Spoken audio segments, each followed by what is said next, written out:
अब हमारे पास यहां जो नेक्स्ट चैप्टर हम कर रहे हैं वो कर रहे हैं bond and detailing. Last class में मैंने कंप्रेशन मेंबर जो है वो बोल दिया था, बट बीच में हमारा बॉन्ड एंड डिटेलिंग जो है अभी वो बचा हुआ है, तो अब हम यहाँ पे बॉन्ड एंड डिटेलिंग पहले कर लेंगे। अब बॉन्ड एंड डिटेलिंग क्या है, काफी अच्छा चैप्टर है, इंटरेस्टिंग चैप्टर भी है। तो चैप्टर हमारे पास में अब हमारा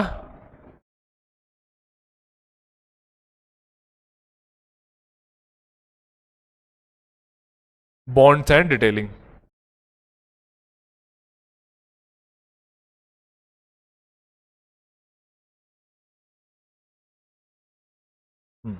तो ये बॉन्ड एंड डिटेलिंग में क्या होगा, देखो डिटेलिंग और बॉन्ड ये दो चीजें हैं हमारे पास यहां पे, जैसे इसमें नाम दिया हुआ है ना इसने, तो इन दोनों को मैं आपको थोड़ा सा ना बता देता हूं।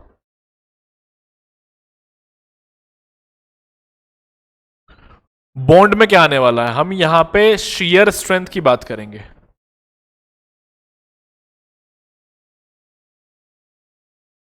ठीक है, हम यहां पे अपनी शेयर स्ट्रेंथ की जो है बात करेंगे, कैसे शेयर स्ट्रेंथ या फिर बॉन्ड स्ट्रेंथ की बात करेंगे। मान लो कि ये आपका क्या है, कंक्रीट है, ये ना कंक्रीट है आपका, और इस कंक्रीट के अंदर ना आपने एक स्टील जो है यहां पे डाला हुआ है, ये आपके पास में स्टील है और ये अभी आपके पास में क्या है, कंक्रीट है। ये आपके पास में स्टील और ऊपर क्या है, कंक्रीट है। तो यहां पे ना, यहां पे चारों तरफ जब ये इसके अंदर जाएगा तो एक बॉन्ड बनेगा, एक क्या बनेगा, बॉन्ड बनेगा, और यहां पे उस बॉन्ड की ना एक स्ट्रेंथ होगी, उसी के बारे में हम जो है यहां पे पढ़ने वाले हैं। यानी कि जब कंक्रीट के अंदर स्टील जाता है तो वो उन दोनों का जो भी एक तरीके से क्या है, अब एम्बेडेड हो चुका है आपका स्टील कंक्रीट के अंदर, तो यहां पे इन दोनों की बॉन्डिंग यानी कि दोनों मिलकर के कितनी ज्यादा स्ट्रेंथ, कितना स्ट्रांग हो चुके हैं, वो चीज हम यहां पे पता करेंगे। तो बॉन्ड में तो हमारे पास में ये आता है। इसमें डेवलपमेंट लेंथ नाम का भी कॉन्सेप्ट आता है। डेवलपमेंट लेंथ क्या होता है, इसी तरीके से हमारे पास में एक लेंथ होती है यहां पे कि कितनी लेंथ दी जाए कि स्ट्रेंथ प्रॉपर आए, उसको हम एंकरेज लेंथ भी कहते हैं।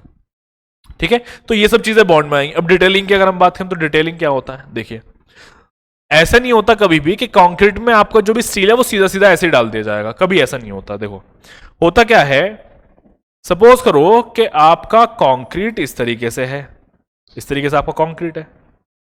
अब जो भी आपका स्टील है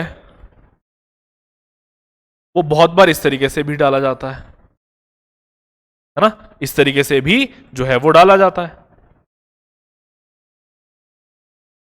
देखो यहां पे, तो अब यहां पे क्या हो रहा है, ये एक एंगल पे बेंड हो रहा है, एक एंगल पे ये हमारे पास में क्या हो रहा है, बेंड हो रहा है।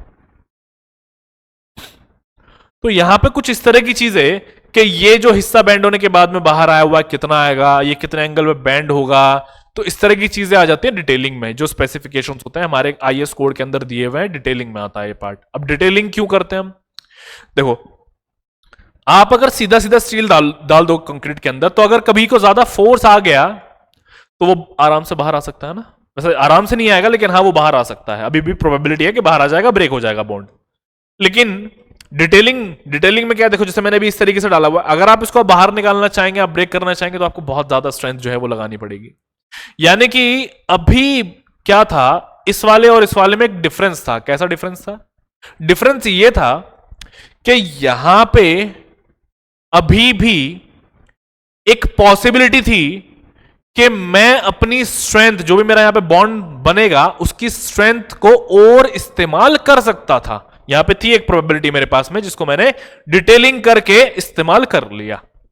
तो डिटेलिंग में एक्चुअली में यही होता है कि आप कुछ इस तरह की चीजें करते हैं कि आपकी ना स्टील और कंक्रीट का जो भी आप क्या बना रहे हैं यहां पे, एक मतलब रिइंफोर्समेंट जो आप डाल रहे हैं, उसका पूरी तरीके से स्ट्रेंथ का यूटिलाइजेशन कर सकें, उस बॉन्ड की स्ट्रेंथ का पूरी तरीके से यूटिलाइजेशन जो है कर सकें, वो डिटेलिंग में आता है। ठीक है, तो यहां तक बेसिक्स जो थे वो आपके वो क्लियर हो गए होंगे कि डिटेलिंग हम यहां पे क्यों कर रहे हैं, बॉन्ड हमारा यहां पे जो है वो क्या चीज है, ये आपको क्लियर हो गया होगा यहां तक। तो इसमें अगर आप मेंशन करना चाहो तो यहां पे हम मेंशन कर लेते हैं पहले कि स्टील को जब भी हम बाहर निकालने की कोशिश करते हैं किसमें से, कंक्रीट में से, तो एक एक्शन जो है वहां पे शुरू हो जाता है। क्या हो जाता है? एक एक्शन जो है वहां पे शुरू हो जाता है। वो एक्शन क्या होता है? वो इस बॉन्ड की वजह से ही आता है जो कि उसको क्या करता है? रेजिस्ट करता है। क्लियर हो रही बात? तो when ever steel is tried, तो जब भी हम क्या करते हैं स्टील को बाहर निकालने की कोशिश करते हैं कंक्रीट में से, तो ये जो एक्शन होता है यानी कि हम जो बाहर निकालने की कोशिश कर रहे हैं उसको अपोज करता है कौन? बॉन्ड अपोज करता है। किस किस के बीच का बॉन्ड? स्टील और कंक्रीट के बीच का जो बॉन्ड होता है वो इसको अपोज करता है। तो इसी वजह से जो यहां पे बॉन्ड, इसी वजह से जो हमारा यहां पे स्ट्रेस जनरेट होता है उसको हम बॉन्ड स्ट्रेस कहते हैं। तो यहां पे लिख लो,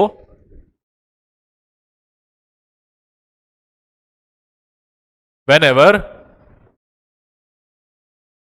steel is tried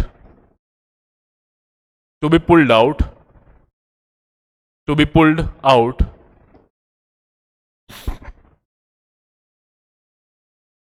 from concrete, कहां से बाहर निकालने की कोशिश कर रहे हैं? कंक्रीट से बाहर निकालने की कोशिश हम कर रहे हैं उसको। तो whenever steel is tried to be pulled out from concrete, this action is opposed by, this action is opposed by, is opposed by,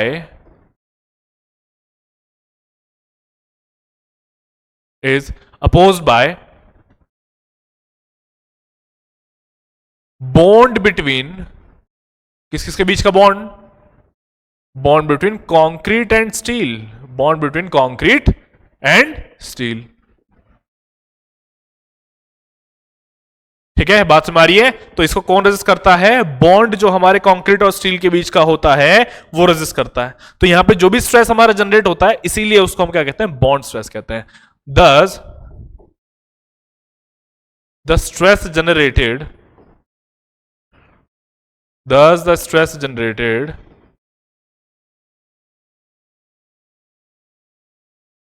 will be called as bond stress। तो उसको हम क्या कहते हैं? यहां पे बॉन्ड स्ट्रेस कहते हैं इसी वजह से। और बॉन्ड स्ट्रेस को हम रिप्रेजेंट कैसे करते हैं? टॉ बीडी से जो है हम उसको रिप्रेजेंट यहां पे करते हैं। कैसे रिप्रेजेंट करते हैं? टॉ बीडी से जो है हम उसको यहां पे रिप्रेजेंट करते हैं। अब अगर मैं इसी बॉन्ड की बात कर लूं कि जो बॉन्ड स्ट्रेस हमारे पास में है ये कितने तरह का है, तो ये होता है दो तरह का। कौन से दो तरह का? एक हमारे पास में होता है यहां पे फ्लेक्चरल बॉन्ड स्ट्रेस, एक होता है हमारे पास में यहां पे कौन सा? Anchorage bond stress. ठीक है ना? तो दो तरह के बॉन्ड स्ट्रेस हमारे पास में यहां जो है होते हैं। एक होता है फ्लेक्चरल या फिर फ्लेक्चर बॉन्ड, और ऐसे एक हमारे पास में होता है क्या? हमारा एंकरेज बॉन्ड। तो पहले अगर मैं बॉन्ड की बात करूं, स्ट्रेस की बात ना करूं, तो जिस तरह का बॉन्ड उसी तरह का स्ट्रेस होगा। तो बॉन्ड में हमारे पास में कौन सा है? एक मैं ले रहा हूं फ्लेक्चर बॉन्ड, और एक मैं ले रहा हूं यहां पे कौन सा? Anchorage bond.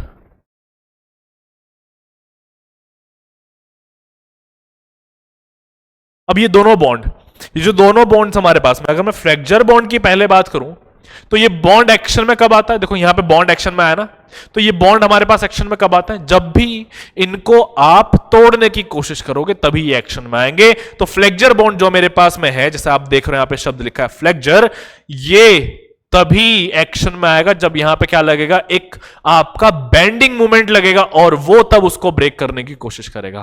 तो बात समझ आ रही है? तो फ्लेक्चर बॉन्ड की अगर मैं बात करूं, किसकी बात करता हूं मैं? अगर पहले बात करता हूं फ्लेक्चर बॉन्ड की,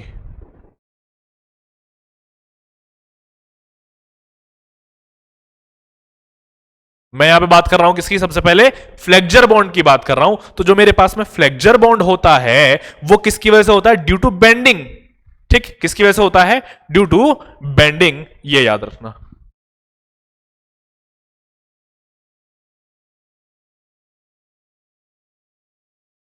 अच्छा, अब यहां पे सेकंड वाला हमारा क्या था? एंकरेज बॉन्ड था। अब जरा यहां पीछे आइए, मैंने आपको डिटेलिंग के टाइम पे आपको क्या बताया था कि यहां पे एक हमारी क्या होती है? एक लेंथ होती है, इसको हम क्या कहते हैं? अपनी एंकरेज लेंथ भी कहते हैं। तो ये जो हमारा एंकरेज बॉन्ड है ना, ये हमारी वजह, हमारे किसकी वजह से आ रहा है? ड्यू टू बॉन्ड स्ट्रेस आ रहा है। अगर मैं यहां पे एंकरेज की बात करूं,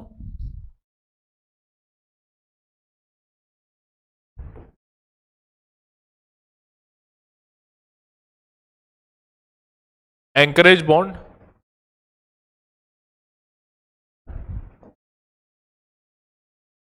ये है ड्यू टू बॉन्ड स्ट्रेस। ये किसकी वजह से है? ये हमारे बॉन्ड स्ट्रेस की वजह से है। सभी को क्लियर हो रहा होगा। तो ये हमारे बॉन्ड स्ट्रेस की वजह से है। अच्छा, अब अगर मैं यहां पे बात करूं कि हमारा जो बॉन्ड है किस किस के बीच में, हमारा यहां पे जो भी बॉन्ड है स्टील और कंक्रीट के बीच में, वो किसकी वजह से बन रहा है, तो वो भी मेंशन करो।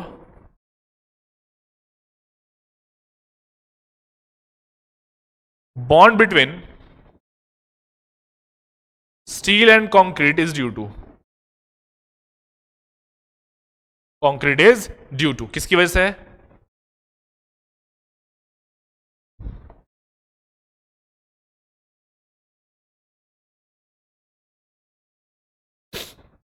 सबसे पहला हमारे पास यहां आएगा एडहेशन, दूसरा हमारे पास यहां आएगा फ्रिक्शनल रेजिस्टेंस, फ्रिक्शनल रेजिस्टेंस, और थर्ड हमारे पास यहां पे आएगा हमारा मैकेनिकल बॉन्ड्स, जिसको हम रिब्स भी कहते हैं। मैकेनिकल बॉन्ड, इसको हम क्या कहते हैं? रिब्स भी कहते हैं। अब ये तीनों चीजें जरा समझ लो। एडहेशन क्या होता है? हमारे जो डिफरेंट तरह के पार्टिकल्स होते हैं उनके बीच में जो भी बॉन्डिंग होती है उसको हम एडहेशन कहते हैं। तो स्टील और कंक्रीट के बीच में जो भी हमारी क्या हो रही है, एक अट्रैक्शन डेवलप हो रहा है। डिफरेंट तरह के पार्टिकल्स हमारे हैं यहाँ पे, स्टील अलग मेटेरियल है, कंक्रीट अलग है, तो उनके बीच में जो भी अट्रैक्शन है वो हमारा एडहेशन वाला है। ऐसे ही फ्रिक्शनल रेजिस्टेंस क्या है? अब यहां पे क्या है, दोनों डिफरेंट मटेरियल्स आप पुल आउट करने की कोशिश कर रहे हो, तो एक फ्रिक्शन यहां पे डेवलप हो रहा है, तो वो फ्रिक्शन भी रोकने की कोशिश करता है, तो फ्रिक्शनल रेजिस्टेंस यहां पे आ गया है। और नेक्स्ट है मैकेनिकल बॉन्ड रिब्स। अब ये मैकेनिकल बॉन्ड कौन सा होता है? जो रिब्स यहां पे लिखा है ये क्या होता है? एक बार इसको देख लो अब आप।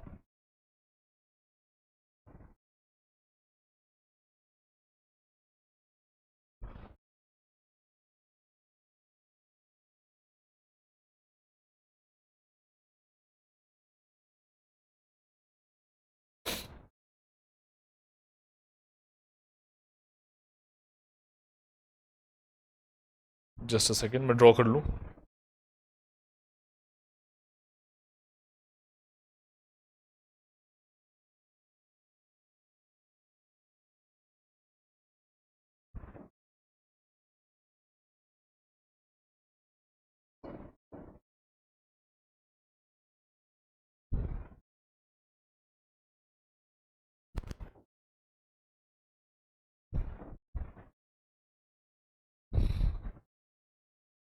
यहां पे देखना, ये हमारे पास में क्या है? ये है हमारा स्टील रेनफोर्समेंट, ठीक है। अब इस स्टील रेनफोर्समेंट में ना आपने कुछ चीजें देखी होंगी। किस तरह की चीजें?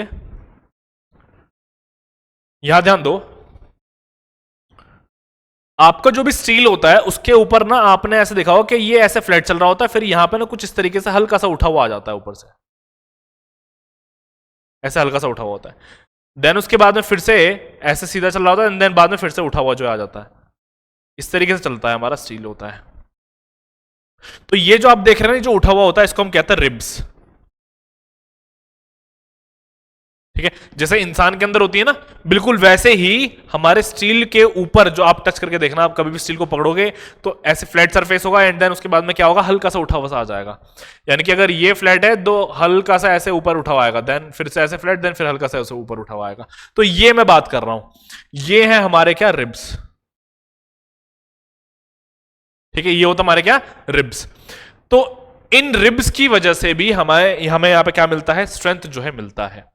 तो क्लियर होगी ये बात है, किस किस रीजन से हमें यहां पे जो है बॉन्ड स्ट्रेस डेवलप होता है वो हमारे सामने है, ठीक है।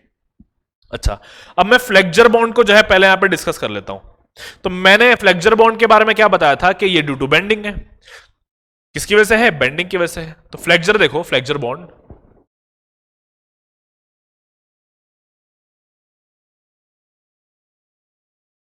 फ्लेक्चर बॉन्ड में सबसे पहले यहां पे मैं एज्यूम कर रहा हूं कि एक ना मेरा लोड लगा हुआ है यूडीएल। ठीक है, मेरा क्या लगा हुआ है यहां पे, यूडीएल लगा हुआ है। मैं फ्लेक्सर बॉन्ड को जो यहां पे डिस्कस कर रहा हूं। फ्लेक्सर बॉन्ड किसकी वजह से बनता है, हमारे बेंडिंग मूवमेंट में जो भी क्या होता है, वेरिएशन अलोंग द लेंथ जो भी हमारा होता है उससे बनता है। तो यहां पे मेंशन कर लो, it develops due to variation in bending moment, variation in bending moment along the length, along the length. तो ये हमारे पास में होता है, ये किसकी वजह से बनता है, जो हमारा वेरिएशन होता है बेंडिंग मोमेंट में अलोंग द लेंथ, उसकी वजह से जो है ये बनता है। ठीक है, अच्छा, और ये लेंथ भी कौन सी, ये रेनफोर्समेंट की लेंथ की बात हो रही है, along the length of the reinforcement, याद रखना, along the length of the reinforcement.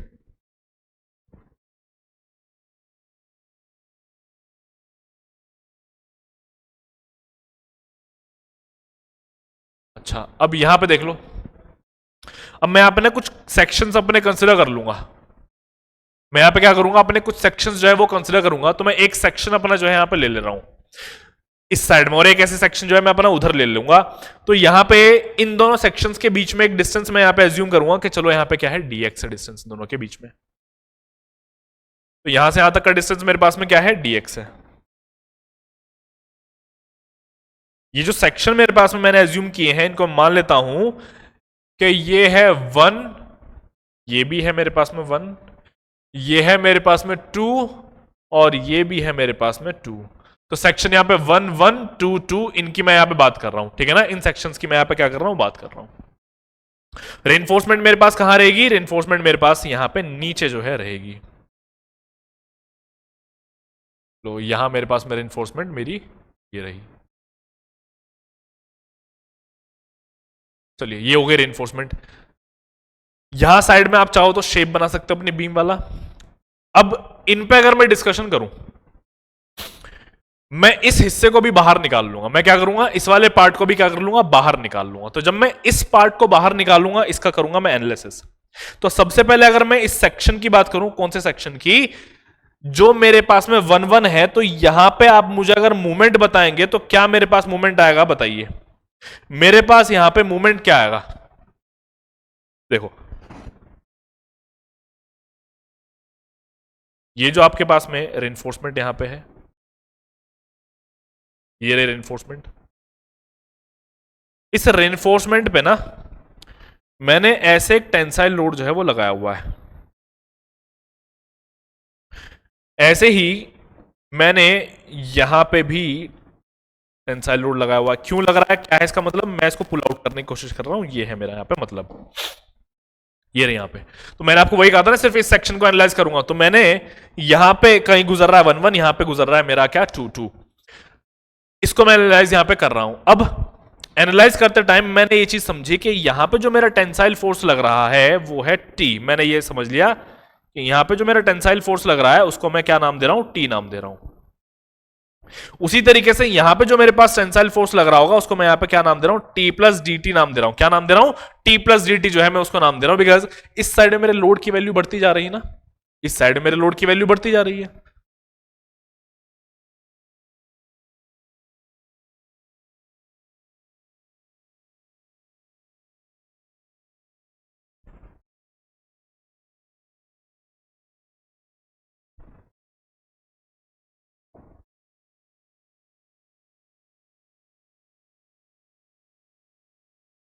ठीक है, तो मेरे लोड की वैल्यू उस साइड में बढ़ती जा रही है।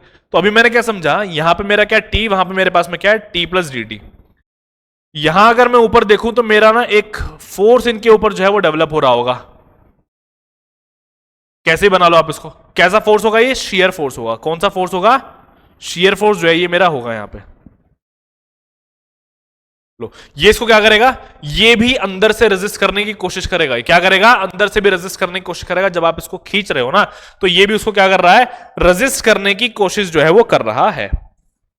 ठीक है, चलिए अब मैं यहां पे सेक्शन 1 पे अगर मूवमेंट निकालने लगूं, किसकी वजह से, जो आप टी देख रहे हो, अगर मैं यहां पे मूवमेंट निकालने लगूं तो यहां पे करो कैलकुलेशन मेरे साथ में।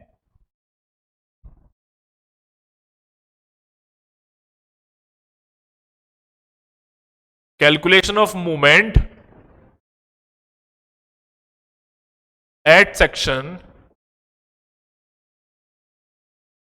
1 क्या रहेगा यहां पे,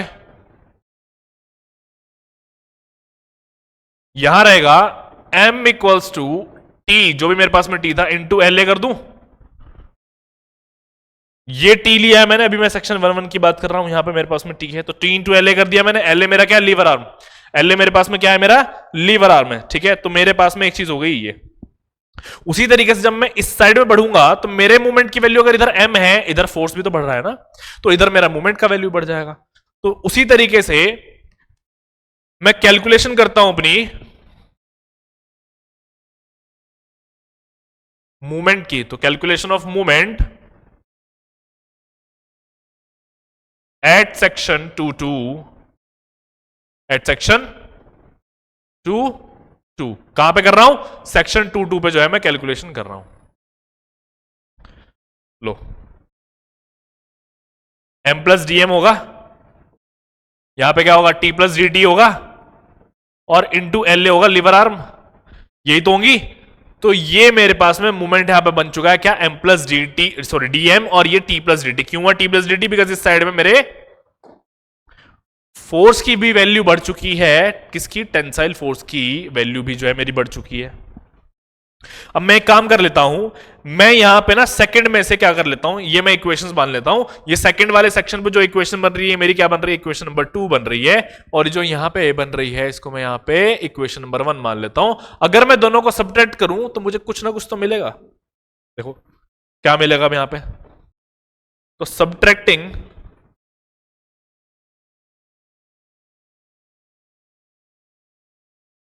equation number 2 from equation number 1,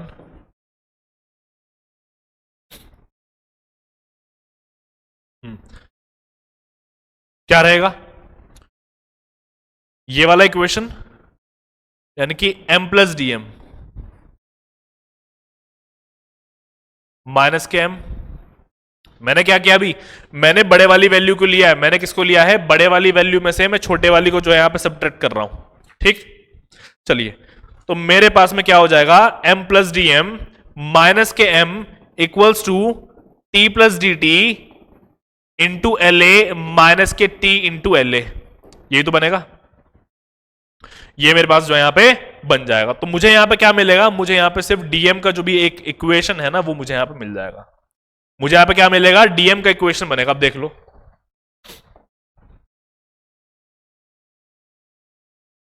DM equals to T, यहां पे जो देख रहे थे ना आप भैया, T into L A, T into L A cancel out हो गया, इधर क्या बचा, D T into L A बचा, D T into L A. अब यहां क्या हो रहा है, ये जो पार्ट आप इतना देख रहे थे, इतने पार्ट की मेरे पास में जो लेंथ थी वो यहां से यहां तक मैंने एज्यूम की थी dx, यही तो एज्यूम की थी, dx एज्यूम की थी मैंने यहां पे। अब इतने पार्ट में ही सारी चीजें जो है मेरी निकल रही हैं, देखना अब, तो जो dt निकल रहा है ये भी उतने ही पार्ट के लिए निकल रहा है। तो इसको मैं थोड़ा रीअरेंज कर देता हूं, डीएम अपॉन में एल ए इक्वल्स टू यहां पे है डी टी। अब डी टी मेरे पास में क्या है, फोर्स। जरा यहां इधर आ जाइए, ये मेरे पास में ऊपर भी क्या था, ये है मेरे पास में शीयर स्ट्रेस। क्या चीज है ये मेरे पास में, इधर शीयर स्ट्रेस है। तो अगर मैं इस शीयर स्ट्रेस की वैल्यू को निकालूं, मैं क्या करूं, इस अगर शीयर स्ट्रेस की वैल्यू को निकालूं तो ये शीयर स्ट्रेस मेरे पास में क्या होगा, देखो, क्योंकि यहां पे मेरे पास जो भी हॉरिजॉन्टल फोर्स है उसकी वैल्यू होने वाली है 0, तो ये होगा मेरे पास में tau into N into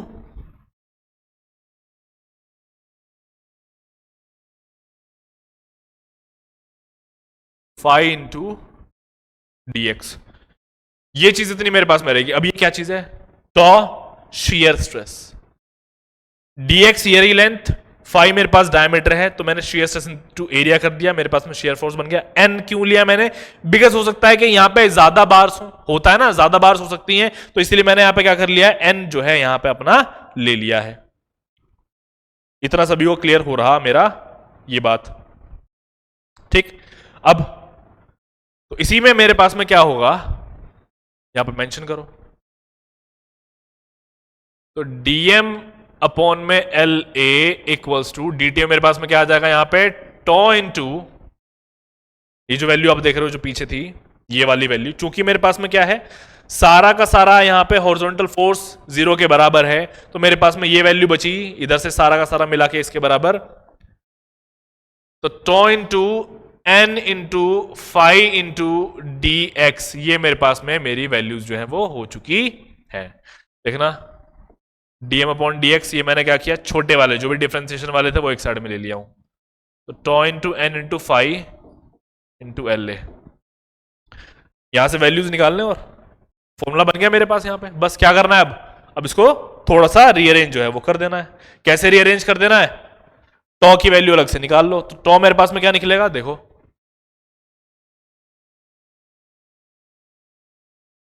toe equals to D M upon D X into 1 upon में N into phi into L A, और ये जो आप यहां पे देख रहे हैं डीएम अपॉन डी एक्स, ये क्या होता है मेरे पास में, शेयर फोर्स के बराबर होता है, N into phi into L A, ये मेरे पास में शेयर स्ट्रेस वाला फॉर्मूला बन गया है। ठीक है, या फिर कह सकते हैं कि मेरे पास यहां पे जो है ये कौन सा फॉर्मूला बन गया है, मेरे बॉन्ड वाला फॉर्मूला जो है यहां पे बन गया है। क्लियर हो रही बात, कौन सा फॉर्मूला बन गया है, मेरे बॉन्ड स्ट्रेस का फॉर्मूला जो है यहां पे ये बन गया है। अच्छा, एक चीज रह गई, पाई, पाई लिखना रह गया, यहां पे पाई आएगा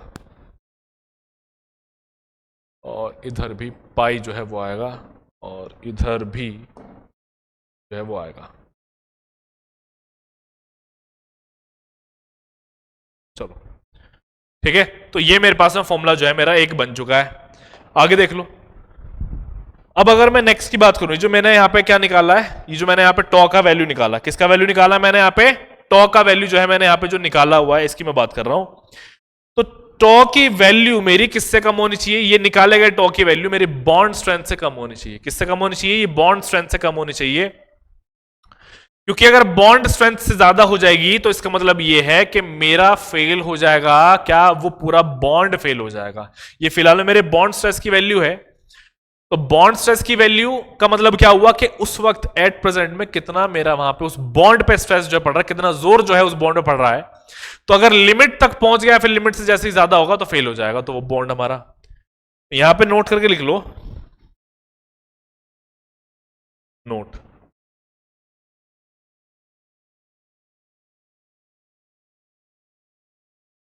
this value of tau should be less than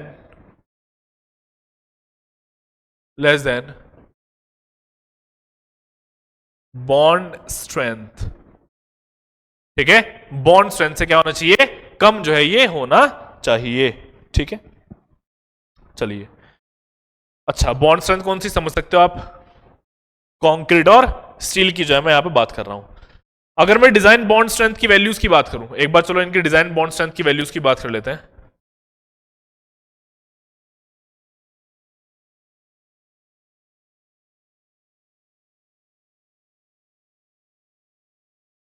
design bond strength को हम डिनोट कैसे करते हैं, इसको हम डिनोट करते हैं टॉ बीडी से।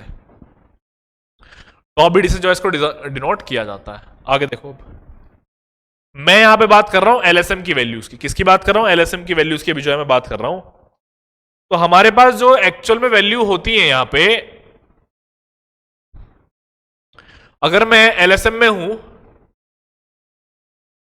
तो 1.5 से मल्टीप्लीकेशन कर दूंगा तो मेरे पास, अब वो 1.5 से मल्टीप्लीकेशन किसके लिए कर रहा हूं, WSM की जो भी वैल्यू होंगी उसमें 1.5 से मल्टीप्लीकेशन कर दूंगा, LSM की वैल्यूज आ जाएंगी। तो मेरे पास जो भी यहां पे बॉन्ड स्ट्रेंथ है अभी मैं डिस्कस कर रहा हूं LSM वाला, WSM का मेरे पास में जो भी होता उसमें 1.5 से मल्टीप्लीकेशन कर देता और मुझे LSM जो है वो यहां पे मिल जाता, LSM वाली वैल्यूज जो है मेरी यहां पे मिल जाती। ठीक है, चलिए तो यहां पे ग्रेड ऑफ कंक्रीट और मेरे पास में टॉबिडी, इसकी बात करते हैं। ग्रेड ऑफ कंक्रीट एंड टॉबिडी,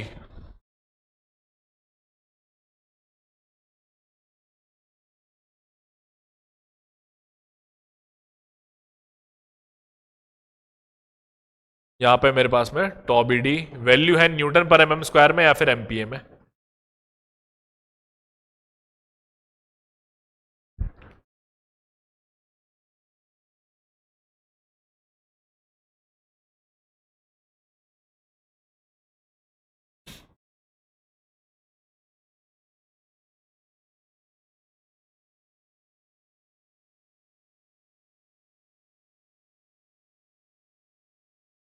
देखिए अब तो सबसे पहले M20 ग्रेड ऑफ कंक्रीट ले लूं। अगर मैं यहां पे M20 ग्रेड ऑफ कंक्रीट ले रहा हूं तो इसके लिए जो मेरे पास में टॉबिडी की वैल्यू होगी वो होगी क्या, 1.2। क्या होगी, 1.2। ऐसे अगर मैं यहां पे M25 की बात करूंगा तो यहां पे मेरे पास में वैल्यू होगी 1.4। उसी तरह से अगर मैं यहां पे M30 की बात करूंगा तो मेरे पास यहां पे वैल्यू क्या, 1.5। और अगर यहां पे मैं M30 के बाद बाकी की बात करूंगा, जैसे कि मेरे पास में क्या हो जाएगा, M35 हो जाएगा, तो उसके लिए मेरे पास में वैल्यू आएगी यहां पे 1.7। M35 के लिए क्या है, 1.7। और वहीं अगर मैं यहां पे M40 एंड अबव यानी कि M40 और उससे ऊपर की ग्रेड की बात कर लूंगा तो यहां मेरे पास में आ जाएगा 1.9। तो ये वैल्यूज मेरे पास में किसकी है, टॉबिडी की वैल्यूज है, यानी कि डिजाइन बॉन्ड स्ट्रेंथ की वैल्यूज मेरे पास में जो है ये है। ठीक है, यहां तक डिजाइन बॉन्ड स्ट्रेंथ सभी को क्लियर हो गया होगा। अच्छा, इसी डिजाइन बॉन्ड स्ट्रेंथ में मेरे पास में क्या है, कुछ चीजें हैं जो हमें एग्जाम में बहुत पूछी जाती हैं। देखो ये जो मेरे पास यहां पर टॉबिडी की वैल्यूज थी ना, ये सिर्फ प्लेन बार्स के लिए थी। किसके लिए थी, प्लेन बार्स के लिए। प्लेन बार्स का मतलब है एक ऐसी बार जो कि एकदम प्लेन है, उस पर आपका कुछ कंप्रेशन टेंशन कुछ नहीं लग रहा है, तो ये प्लेन बार्स के लिए। अगर मैं कंडीशन चेंज कर दूं, यहां पे लिखो these values are for the plain bars only, are for the plain bars only. ठीक, अब देखना सबसे पहला case, when these bars are in compression, तो जब ये बार्स मेरी किस में होंगी, कंप्रेशन में होंगी, तो मैं क्या कर दूंगा, इंक्रीमेंट कर दूंगा इन वैल्यूज का। कितना इंक्रीमेंट करता हूं वो बताते हैं। तो these values are enhanced by are enhanced by, कितना बढ़ा देता है इनको, 25% बढ़ाते हैं, enhanced by 25%। That is tau bd का जो भी वैल्यू होगा उसमें 1.25 से मल्टीप्लीकेशन कर देना, दैट्स इट। आपके पास में नई वैल्यू आ जाएगी कंप्रेशन में। मैं यहां पे कंप्रेशन की बात कर रहा हूं। नेक्स्ट मेरे पास में होगा कि यही सेम मेरे पास में बार्स है, प्लेन बार्स, लेकिन ये कंप्रेशन में नहीं है, HYSD की बार्स है। When these bars are HYSD, तो जब ये बार्स मेरी क्या है, HYSD होंगी, तब क्या करूंगा, इन वैल्यूज को 60% बढ़ा दूंगा। These values are enhanced bye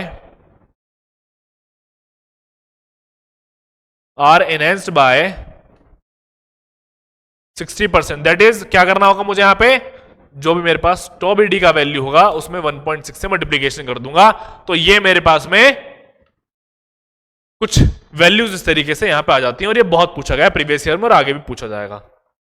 एक एग्जांपल ले लेते हैं, एक क्या लेते हैं, एक एग्जांपल सेट कर लेते हैं अपना।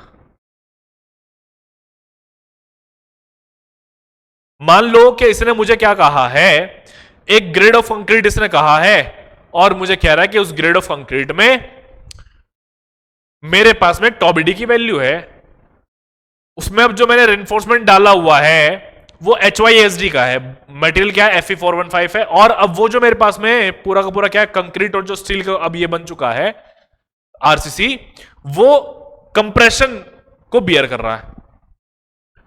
तो यहां पे है when M20 Fe415 grade is used and the section is subjected to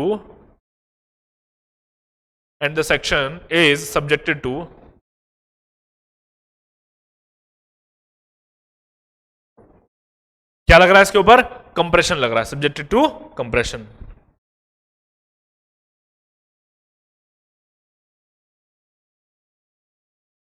then determine tau bd for such case.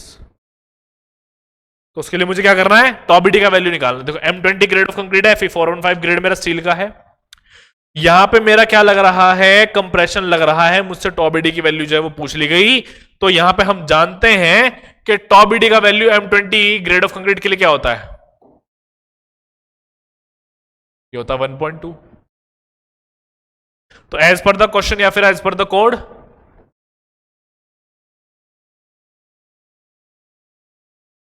टॉबिडी की वैल्यू हमारे पास में नई वैल्यू के लिए मैंने डैश लगा दिया, क्या होगा, टॉबिडी इंटू 1.6 इंटू 1.25 हो जाएगा।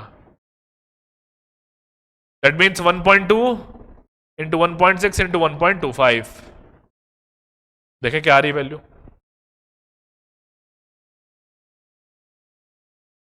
1.2 इंटू 1.6 इंटू 1.25, 2.4। तो यहां पे आ गया 2.4 न्यूटन पर mm स्क्वायर।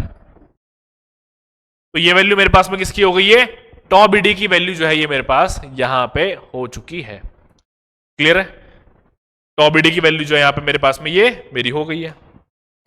अच्छा, अब इसके बाद में आगे क्या किया जाए, एंकरेज बॉन्ड को समझते हैं। अभी मैंने किसको समझा था, मैंने यहां पे बॉन्ड स्ट्रेस फ्लेक्चर बॉन्ड को जो है समझा था। देखो फ्लेक्चर बॉन्ड में फॉर्मूला ये होता है, आप लोग ने अभी तक जो फॉर्मूला पढ़ा होगा वो एंकरेज बॉन्ड के लिए पढ़ा होगा। आपने जो फॉर्मूला पढ़ा है वो एंकरेज बॉन्ड के लिए पढ़ा है, मैंने आपको जो यहां पे फॉर्मूला बताया ये किसके लिए बताया, फ्लेक्चर बॉन्ड के लिए बताया। ठीक, तो अब हम यहां पे एंकरेज बॉन्ड के लिए फॉर्मूला देखते हैं, डेरिवेशन करेंगे यहां पे।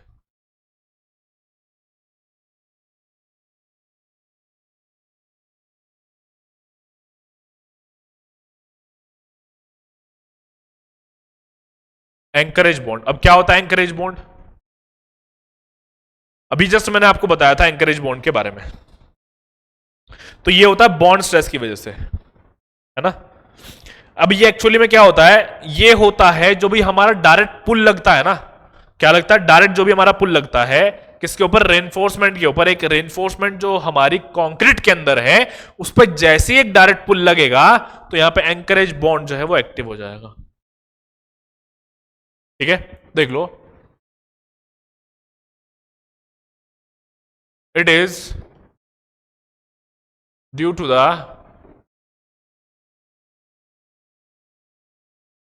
Direct pull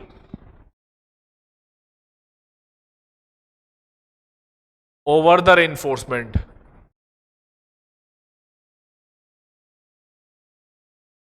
over the reinforcement. तो ये किसकी वजह से है, ये डायरेक्ट पुल की वजह से है, हमारी जो भी रेनफोर्समेंट है उसके ऊपर डायरेक्ट पुल लगा, जो कि क्या है, कंक्रीट के अंदर है, याद रखना, over the reinforcement embedded in concrete,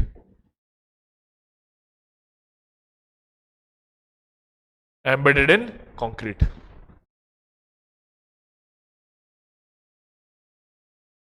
ठीक है, अब अगर मैं यहां पे फिगर वगैरह की बात करूं,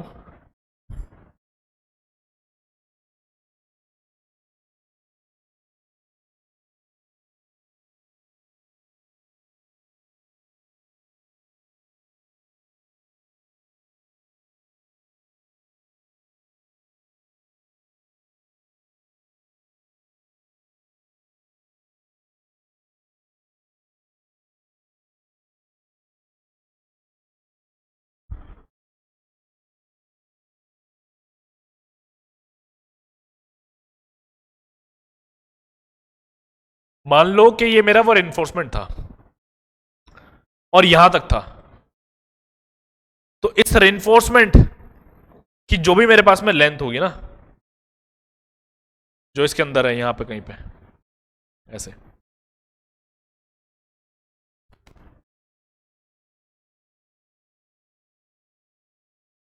इस लेंथ को हम कहते हैं एंकरेज, एंकरेज लेंथ।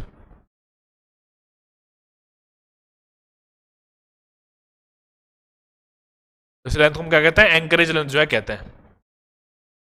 तो यहां पे जो बॉन्ड बनता है ना इतने में, वही हमारा क्या होता है? एंकरेज बॉन्ड भी होता है।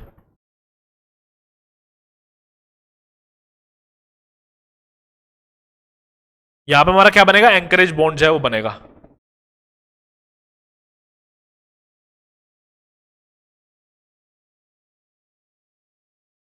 और उसी एंकरेज बॉन्ड की वैल्यू को आपको क्या करना है? डिटरमाइन यहां पे करना है। ठीक है, उसी एंकरेज बॉन्ड की जो भी वैल्यू होगी उसको हम यहां पे क्या करेंगे? डिटरमाइन अभी करेंगे। ठीक है, चलिए अब यहां पे क्या है, इधर मान लेते हैं कि भैया आपको कोई लोड लगा हुआ है,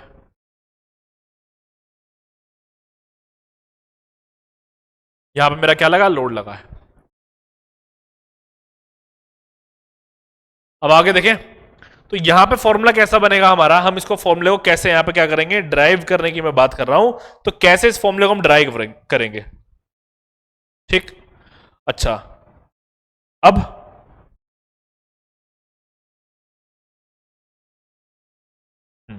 तो अब यहां पे देखो,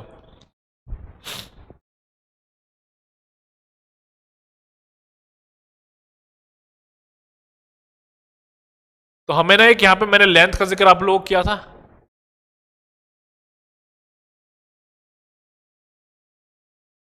उसको डेवलपमेंट लेंथ भी कहते हैं। इसकी बात करो पहले, सेम वही चीज है जो पीछे था वो यहां पे है।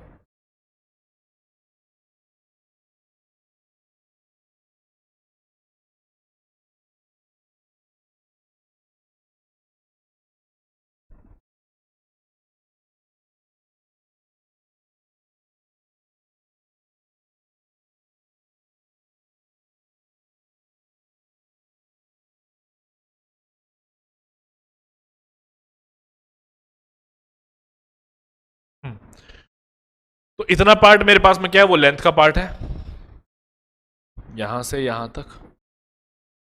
और इसकी वैल्यू को मैं पहले क्या कर लेता हूं? डिटरमाइन कर लेता हूं। जो रेड से आप देख रहे हैं ये हमारी क्या है? रेनफोर्समेंट है। ये हमारी क्या है? रेनफोर्समेंट यहां पे है। और इसको मैं एल डी भी कह सकता हूं। क्या कह सकता हूं? एल डी भी जो है मैं इसको यहां पे इसको कह सकता हूं।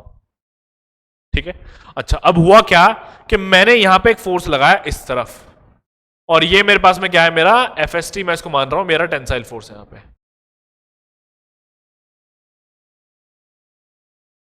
इन स्टील। ठीक है, ये चीज यहां पे हो रही है। अब देखना, इसको आप डेवलपमेंट लेंथ को एल डी भी कह सकते हो। तो यहां पे कंडीशन है, कंडीशन ऐसी है, अगर मुझे से फेल कराना है, मुझे से क्या कराना है? फेल कराना है। तो यहां पे जो भी मेरे बॉन्ड स्ट्रेस की वैल्यू होगी और जो मैंने यहां पे क्या लगाया, ये जो आप देख रहे हो फोर्स मैंने लगाया है, जब तक ये बराबर रहेंगे तब तक तो सेफ रहेगा। इससे ऊपर होते ही, यानी कि अगर मैंने फोर्स इसकी बॉन्ड स्ट्रेंथ से ज्यादा लगा दिया अगर, तो फेल कर जाएगा। तो यानी कि जो भी मेरा स्ट्रेंथ है इन्फोर्समेंट का टेंशन में, वो किसके बराबर है? स्ट्रेंथ ऑफ बॉन्ड के बराबर है। तो यहां पे है स्ट्रेंथ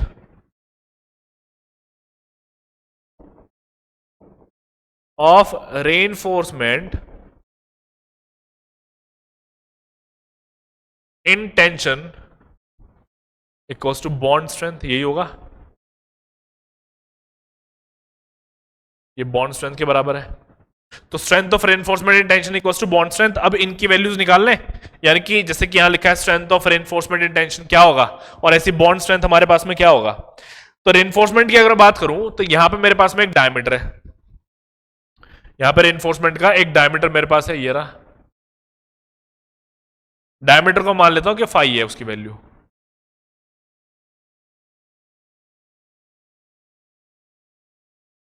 ठीक है, डायमीटर मेरे पास में क्या है? फाई है। तो अगर मुझे यहां पे स्ट्रेंथ ऑफ रेनफोर्समेंट निकालनी है किसमें? टेंशन में, तो फाई ये रहा, फाई एस टी मेरे पास में ये रहा।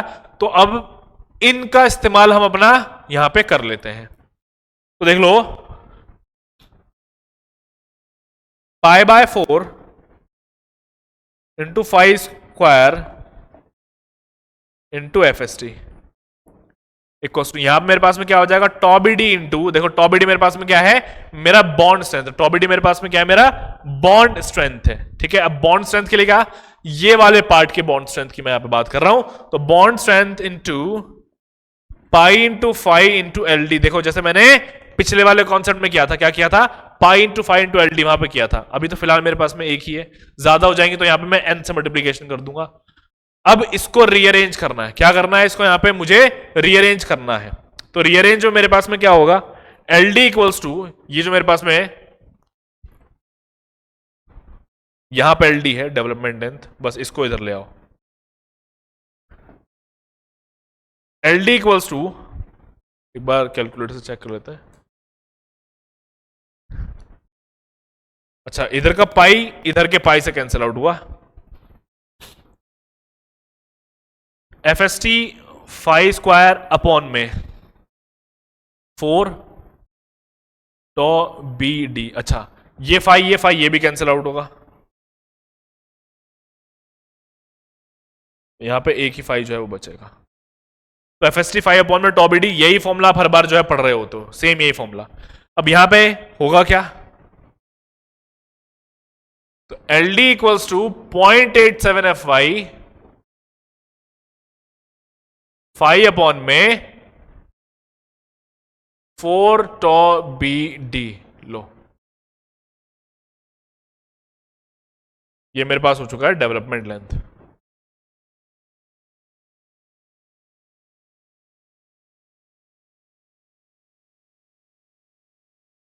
बन गया इसका भी फॉर्मूला, है ना। डेवलपमेंट लेंथ जो है मेरे पास में आ गई। तो मैंने जो कॉन्सेप्ट पीछे अपना अप्लाई किया था, उससे मैंने क्या कर लिया, अपनी डेवलपमेंट लेंथ यहां पे वो निकाल लिए। ऊपर वाले फॉर्मूले को, यानी कि ये वाले फॉर्मूले को आप डब्ल्यूएसएम के लिए यूज कर सकते हो, और जो नेक्स्ट मैंने अभी किया है वो मेरा एलएसएम में यूज हो जाएगा। किस में यूज हो जाएगा, एलएसएम में जो है वो यूज हो जाएगा। कौन से वाला, नेक्स्ट वाला, ये वाला मेरा एलएसएम में यहां पे यूज जो है हो जाएगा।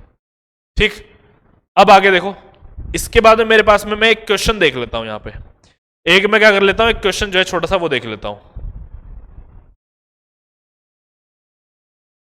एक क्वेश्चन देख लेते हैं, ये डेवलपमेंट लेंथ के ऊपर है।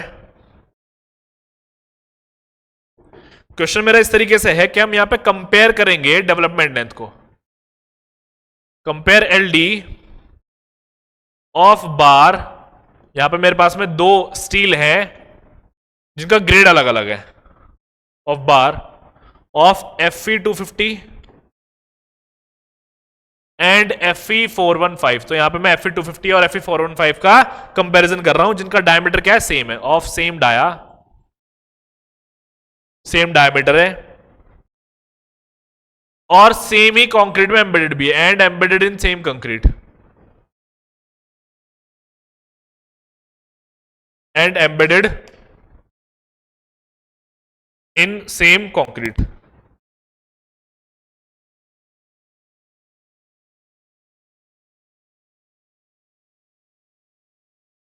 तो फॉर्मूला अगर मैं देखूं तो 0.87 F I 5 upon 4 tau B D है, डायमीटर सेम है, फाई की वैल्यू सेम हो गई। 0.87 एफ आई देखना है यहां पे क्या है, दिया हुआ है। टॉ बी डी की बात करूं तो वो भी सेम हो जाएगा, क्यों, क्योंकि इसने सेम कंक्रीट कह दिया ना। तो अगर इसने मुझे सेम कंक्रीट कह दिया तो फिर यहां पे मेरे पास में टॉ बी डी की वैल्यू भी क्या है, सेम है। तो देखो अब जो कंपेरिजन ये मुझसे करवा रहा है वो हम यहां पर कर लेते हैं।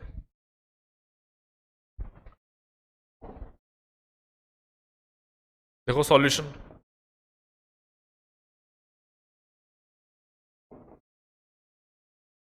यहां पे है tau B D is same, tau B D मेरे पास में क्या है, सेम है। एफ वाई मेरे पास में रहेगा 250। किसके लिए बात कर रहा हूं मैं, सबसे पहले के लिए बात कर रहा हूं, 250 के लिए सॉल्यूशन कर दे रहा हूं मैं। फॉर्मूला मेरे पास में एलडी का है 0.87, एफ वाई की बात करूं तो 250 आएगा, फाइव यहां पे आ गया अपॉन में, नेक्स्ट मेरे पास में है 4 इंटू टॉ बी डी, एक तो ये हो गया। नेक्स्ट देखना FE415 के लिए।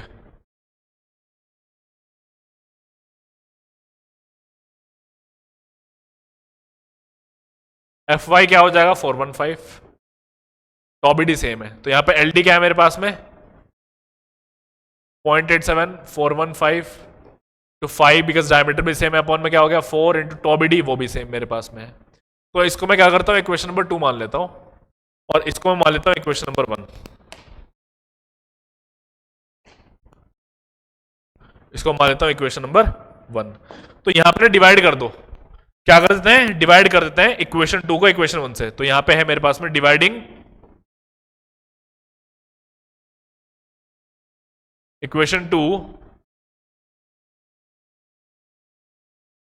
बाय 1। तो यहां पे है मेरे पास में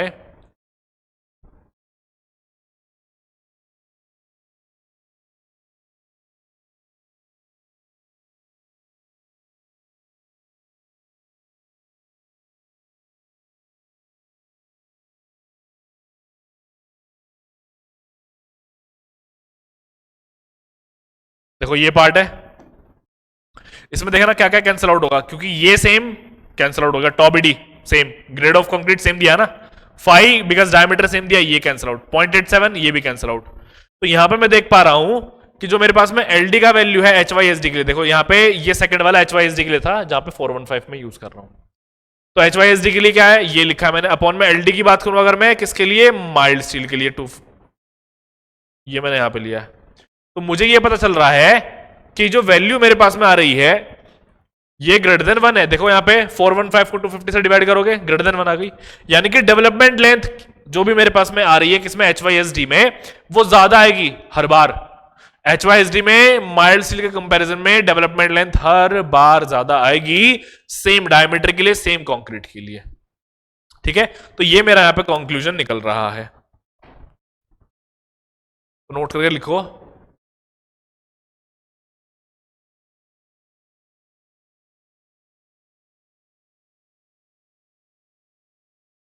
डेवलपमेंट लेंथ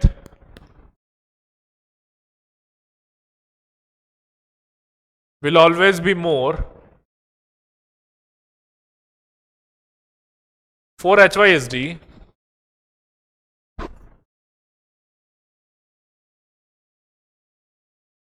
या फिर हम कह सकते हैं कि जिससे ग्रेड ऑफ कंक्रीट बढ़ेगा और we can say for more grade of concrete, sorry for make more grade of steel, for more grade of steel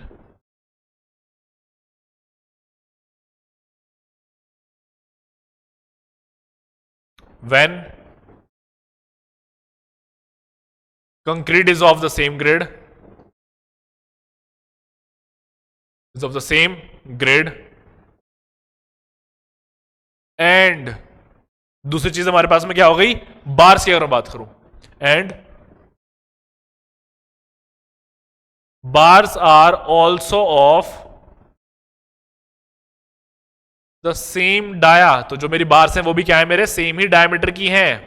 ठीक है, बार्स भी क्या है मेरी सेम ही डायमीटर की यहां पे है। ठीक है, तो ये चीज मेरी हो जाती है। अब इसके बाद की अगर मैं बात करूं तो ये काफी इंपॉर्टेंट कंक्लूजन हमने निकाला, ये जो हमारा कंक्लूजन है ये काफी इंपॉर्टेंट है यहां पे। अच्छा चलिए, अब यहां अगर मैं देखूं कि मेरा बॉन्ड फेलियर मैकेनिज्म क्या होता है, एक हम देख लेते हैं बॉन्ड फेलियर मैकेनिज्म।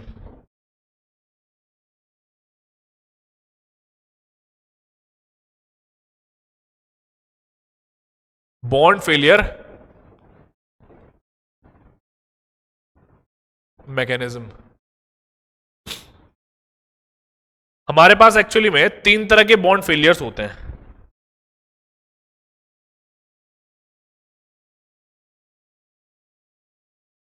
तीन तरह के हमारे पास में क्या होता है बॉन्ड फेलियर्स होते हैं।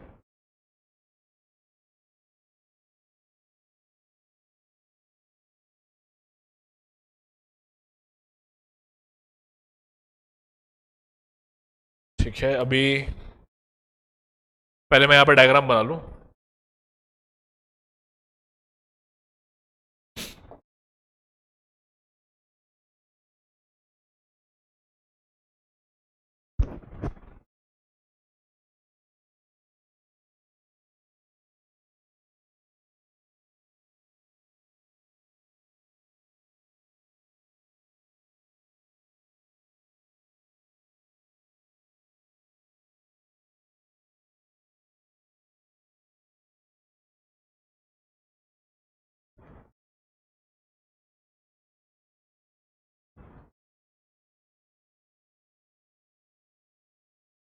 ठीक है, तो यहाँ पे मैं बॉन्ड फेलियर मैकेनिज्म की बात कर रहा हूँ कि मेरे यहाँ पे बॉन्ड फेलियर मैकेनिज्म कितने तरह के होते हैं, कैसे होते हैं। ठीक है, अब यहां पे देखना, सबसे पहले हमने बॉन्ड स्ट्रेंथ के लिए जिक्र किया था किसका, एडेशन का। तो अगर मेरा एडेशन यहां पे क्या हो जाएगा, फेल हो जाएगा, तो फिर क्या मेरा बॉन्ड फेलियर हो जाएगा, बिल्कुल हो जाएगा। तो सबसे पहले मेरा जो एडेशन यहां पे हो रहा है किस किस के बीच में, मेरे स्टील और कंक्रीट के बीच में जो मेरा एडेशन हो रहा है वो अगर ब्रेक हो जाए तो फेल हो जाएगा। ठीक है, तो यहां पे लिखो पहला पॉइंट,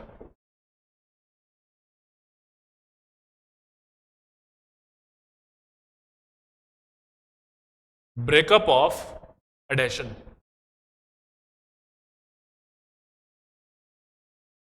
इन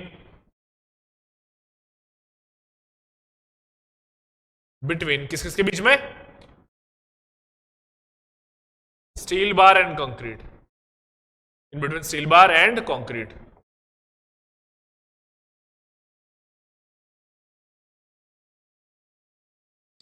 दूसरा देखना, अब क्या है कि आपकी जो भी यहां पे बार्स है, जैसे ये मेरे क्या थी, बार्स थी, और इनके चारों तरफ मैंने ये कंक्रीट था ना, तो यहां पे जैसे ये कंक्रीट है ना चारों तरफ इसके एकदम नजदीक में, और रिब्स की अगर मैं बात करूं, रिब्स कहां पे होंगे, रिब्स होंगी यहां पे इस तरीके से, ये मेरे पास रिब्स है। अब होता क्या है कि मेरा जो कंक्रीट होता है ये क्रश हो जाता है, क्या हो जाता है, क्रश हो जाता है। किसके पास से क्रश हो जाता है, मेरे रिब्स के पास से क्रश हो जाता है। तो यहां पे रिब्स की वजह से जो भी मेरी स्ट्रेंथ थी वो भी फिर चली जाती है। तो सेकंड पॉइंट मेरे पास में आ जाएगा यहां पे, क्रशिंग ऑफ कंक्रीट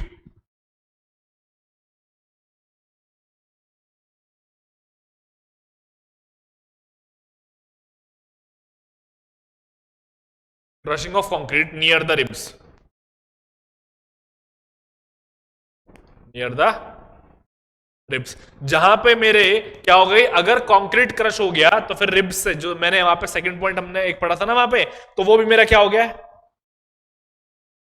वो भी फेल हो गया पॉइंट। नेक्स्ट देख लो, यहां पे मेरे पास में आता है फिर एक लॉन्गिट्यूडनल स्प्लिट, नेक्स्ट आता है लॉन्गिट्यूडनल स्प्लिट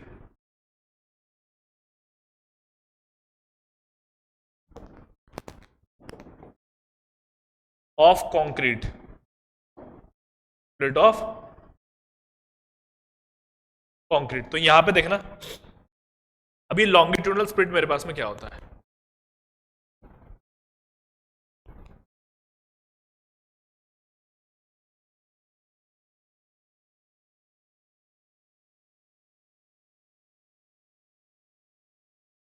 देखो लॉन्गिट्यूडनल स्प्लिट हो रहा है कंक्रीट का, कहां से, आपके जो भी स्टील है उसके पास से, ठीक है ना। तो यहां पे ये चीज देखना, ये मेरा कंक्रीट जो है वो स्प्लिट हो चुका है। तो जब स्प्लिट हो जाएगा तो यहां पे जो बॉन्ड था वो तो खत्म हो गया। तो longitudinal split of concrete along the reinforcement, along the reinforcement.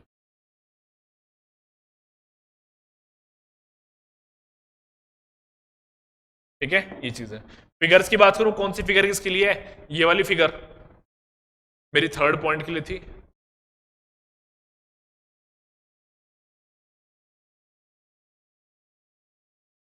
और ये वाली फिगर जो है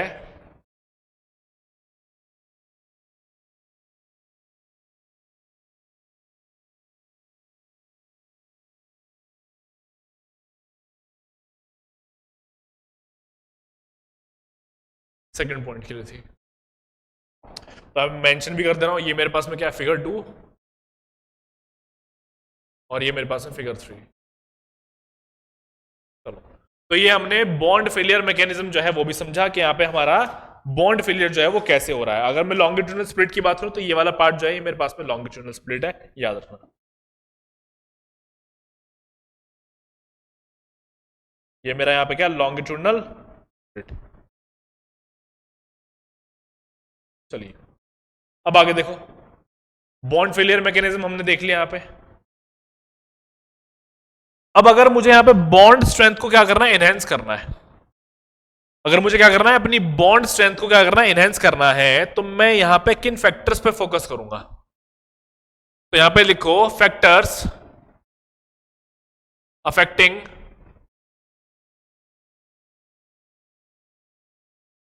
बॉन्ड स्ट्रेंथ। तो सबसे पहला फैक्टर मेरे पास में क्या रहेगा? एक चीज देखना, अभी हमने सीखा था, क्या चीज सीखी हमने और क्या हमने समझा था शुरू में? हमने जाना था टॉसी के बारे में, ये टॉबिडी के बारे में, ये जो था बॉन्ड स्ट्रेंथ। तो यहां पे जैसे जैसे मेरा ग्रेड ऑफ कंक्रीट बढ़ रहा था तो मेरे बॉन्ड स्ट्रेंथ की वैल्यू जो है बढ़ रही थी।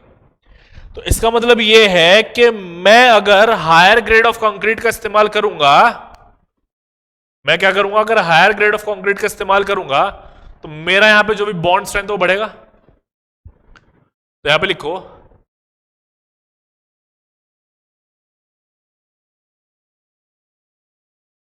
बॉन्ड स्ट्रेंथ बढ़ जाएगी with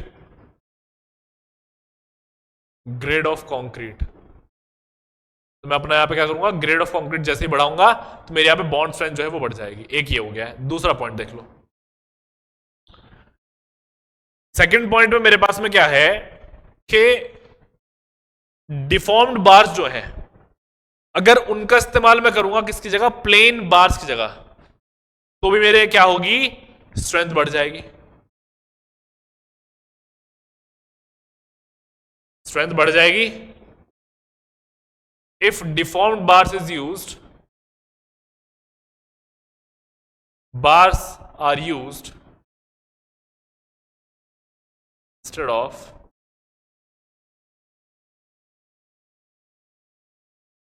plane bars. Second point हमारे पास में ये हो गया कि अगर हमने डिफॉर्म्ड बार्स का इस्तेमाल कर लिया किसकी जगह पे, प्लेन बार्स की जगह पे, तो यहां पे मेरी क्या बढ़ जाएगी, स्ट्रेंथ जो है वो बढ़ जाएगी। ऐसे अगर मैं यहां पे छोटी डायमीटर की बार्स इस्तेमाल कर लूं, क्या कर लूं, छोटी डायमीटर की बार्स जो है मैं यहां पे अगर इस्तेमाल कर लूं, तो जो मेरी यहां पे स्ट्रेंथ है वो बढ़ेगी। कब, इफ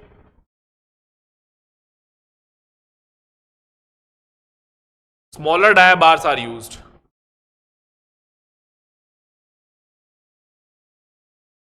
नेक्स्ट देख लो फोर्थ, उसी तरीके से अगर मेरा नॉमिनल कवर बढ़ जाए तो मेरी स्ट्रेंथ बढ़ जाएगी। इफ नॉमिनल कवर, ये अगर मेरा नॉमिनल कवर बढ़ जाएगा तो मेरी जो स्ट्रेंथ है वो क्या हो जाएगी, बढ़ जाएगी। ऐसे नेक्स्ट, अगर मेरी स्पेसिंग जो है, कौन सी स्पेसिंग की बात कर रहा हूं, स्टिरअप्स की स्पेसिंग की मैं यहां पे बात जो है कर रहा हूं, अगर वो मेरी कम हो जाएगी तो स्ट्रेंथ बढ़ जाएगी।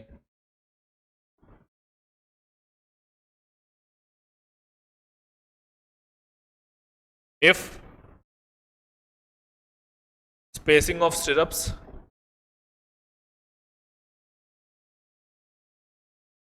डिक्रीज, तो अगर मेरे यहां पे स्पेसिंग जो है स्टिरअप्स की वो क्या कर जाएगी, अगर वो डिक्रीज कर जाएगी तो क्या होगा, मेरी यहां पे स्ट्रेंथ जो है वो बढ़ जाएगी। तो मैंने यहां पे क्या समझा, फैक्टर्स के बारे में समझा कि कौन सा फैक्टर मेरा कैसे यहां पे अफेक्ट जो है वो कर रहा है।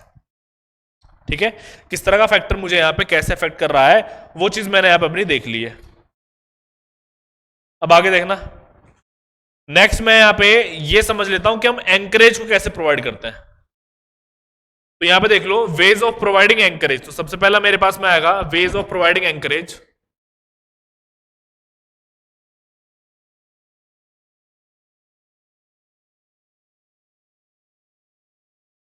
वेज ऑफ प्रोवाइडिंग एंकरेज, उसमें सबसे पहला मेरे पास में है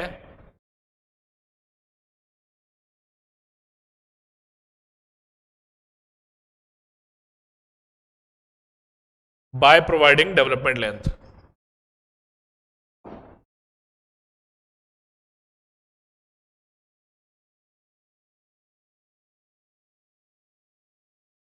बाय प्रोवाइडिंग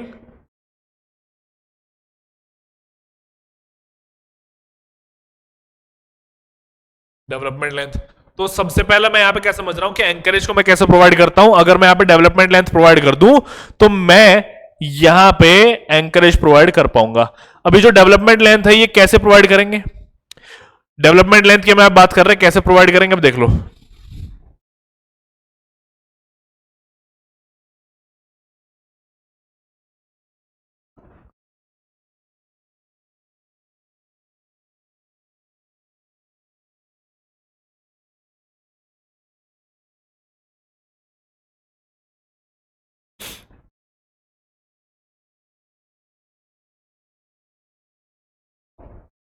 मान लो कि यहां मेरे पास में रेनफोर्समेंट जो है वो आ रहा है,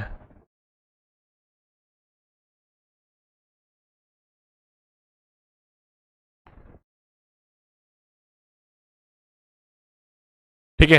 ये जो आप लोगों के सामने है ये मैं क्या देख रहा हूं, अभी रेनफोर्समेंट देख रहा हूं।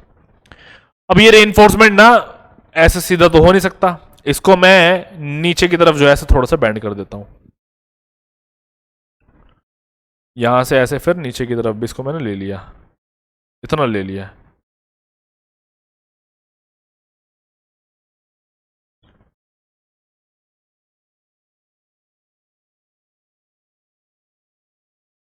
चलिए, तो मैंने यहां पे क्या प्रोवाइड करी है देख सकते हो आप। तो मैं यहां एंकरेज लेंथ कैसे प्रोवाइड करता हूं, एक बात समझो। डेवलपमेंट लेंथ का मतलब यह था कि इतनी लेंथ हमें चाहिए ही चाहिए कि हमारा यहां पे बॉन्ड बन जाए। अब मान लो हुआ क्या कि हमारे पास में ये जो आप इतना स्पेस देख रहे हैं ना, कि हमारे रिक्वायर्ड से ये कम है। मान लो मेरी जो भी डेवलपमेंट लेंथ यहां पे आनी चाहिए थी, मैं मान लेता हूं कि स्पेस जो था मेरा कम था उससे। तो मैं क्या करूंगा, मैं इस डायरेक्शन में दूसरे वाले डायरेक्शन में भी ऐसे बेंड करके कुछ अपनी इन्फोर्समेंट डाल दूंगा कि ये और ये मिला के क्या हो जाए, एलडी हो जाए या फिर उससे ज्यादा हो जाए। ठीक है, तो एक तरीका मेरे पास में ये यहां पे जो है हो जाता है। ठीक, अच्छा एक तो ये हो गया।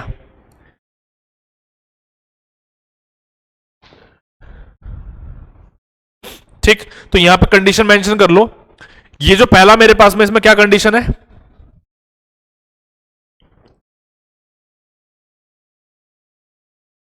when the space for LD is less than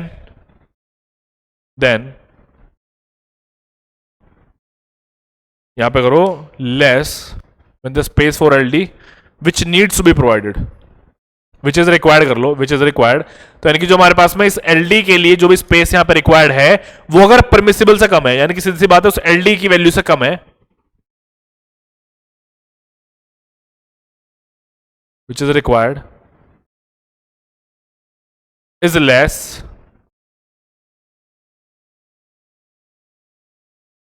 then the reinforcement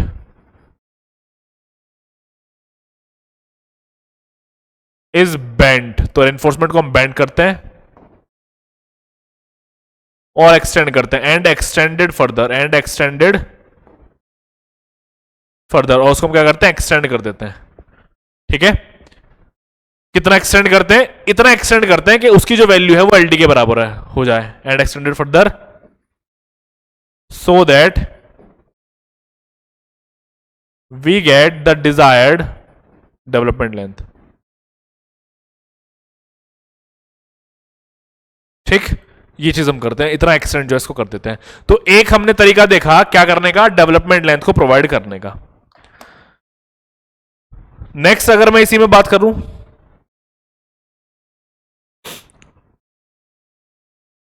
एक तो मैंने यहां देखा, दूसरा भी मेरे पास में पॉसिबल है। मान लो कि अभी भी ये पूरा नहीं हो रहा, और ये जो है ना, ये थोड़ा सा और नीचे ले जाने की कोशिश करना। कैसे नीचे ले जाने की? यहां तक, ऐसे थोड़ा सा और नीचे ले जाने की कोशिश करना। अब एक चीज देखो, मान लो ये अभी भी पूरा नहीं हो रहा, आपने इतना दे दिया लेकिन फिर भी पूरा नहीं हो रहा है, तो आप क्या करते हैं, आप फिर इस डायरेक्शन में भी लेके आते हैं। आप क्या करते हैं, फिर इस डायरेक्शन में भी लेके आते हैं। लो ऐसे यहां पे लेके आओ,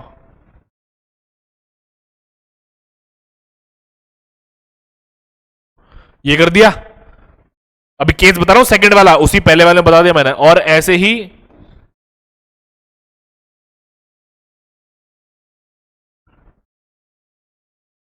मान लो कम पड़ रहा है अभी भी, तो इसको फिर यहां पे ऐसे फर्दर और आगे एक्सटेंड करो। तो इस तरीके से जो हम यहां पे क्या कर रहे होते हैं, अपनी डेवलपमेंट लेंथ को प्रोवाइड करते हैं। अब नेक्स्ट केस देख लो, नेक्स्ट केस में हमारे पास में क्या होता है, बाय प्रोवाइडिंग अ हुक। हम यहां पे क्या करेंगे, एक हुक को जो है प्रोवाइड कर देंगे। तो यहां पे बाय प्रोवाइडिंग बैंड और हुक, हम यहां पे क्या करते हैं, बैंड प्रोवाइड करते हैं फिर हुक प्रोवाइड कर देते हैं। तो सेकंड केस हमारे पास में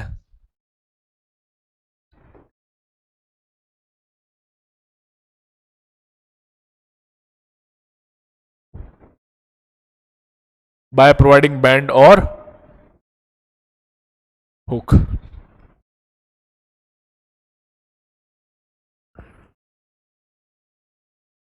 हम यहां पे बैंड और हुक जो है वो प्रोवाइड कर रहे हैं।